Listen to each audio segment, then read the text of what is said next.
It started last night around 11:38 p.m. I was watching a movie when I heard a siren go off.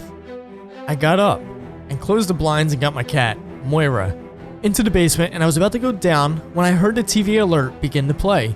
All residents of Cal Haven remain indoors at all times. Do not leave. Do not open doors. Do not open windows and remain calm. Repeat. All residents of Cal Haven remain indoors at all times. Do not leave. Do not open doors. Do not open windows and remain calm. I was puzzled for a long while, but I had to find out more. I called up my neighbor Bryson, but no answer. I tried other neighbors, but still, no one answered.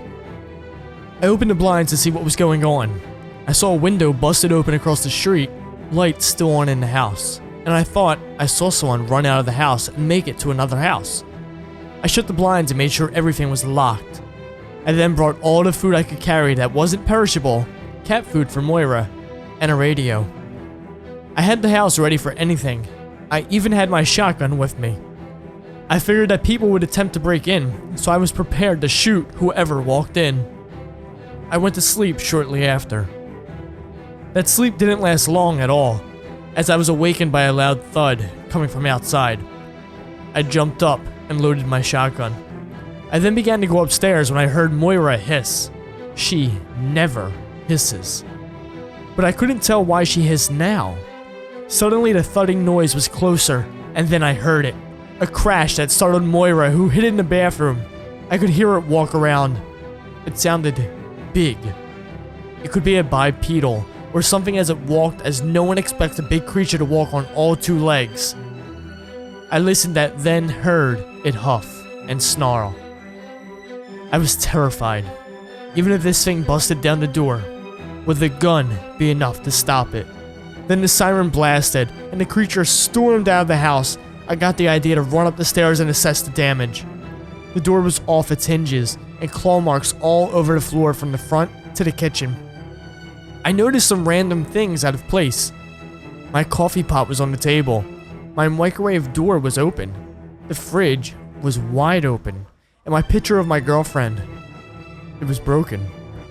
I looked outside, shotgun at the ready, when another siren blasted. My ears rang as it did so. I winced in pain. As the sirens blasted, I heard a scream. It was Miss Doris. I ran outside, but then hid when I saw the creatures lurking over her. Doris was trying to crawl away from the creature, but it seemed to be playing with her by running up to her and then fake her out by snapping its jaw. The creature was big. It had two big claws on its hands. It was dark gray with splotches of brown or black. It had 3 eyes, no nose, and its teeth jutted out. It finally ate Miss Doris. By hitting her in half and leaving Ellen the torso behind, I quickly ran back to the basement and barricaded the door. I can't explain everything else that happened in detail, because when it happened, it was a blur. I was in the basement for 4 days. The siren still blasted, and the creature came back a few times, but never too long. I nearly got caught trying to grab more food, in case I had to be down there any longer. I got cut by one of the claws. It hurt like hell, and it stung. Luckily, I was able to patch myself up, but the pain wasn't going away. I was slowly getting weaker when suddenly the barricade to my door was busted open. Fearing the worst, I grabbed my shotgun and aimed it at the entrance. I waited for what seemed like hours when I heard something come down the stairs. I had my finger on the trigger and tears in my eyes. I saw a boot. It was a group of National Guard soldiers. They diffused my fear and began applying medical attention. They helped me out to a truck, and as we made our way there, I saw the damage the creature unleashed. Homes were in ruins. Corpses littered the streets. Aims, from dogs to cows, were mutilated, and cars were on fire. I began to cry as I saw a familiar face. It was my girlfriend. She was covered in blood, and she was missing her lower portion of her body.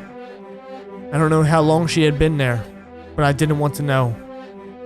I only hoped that she was at peace.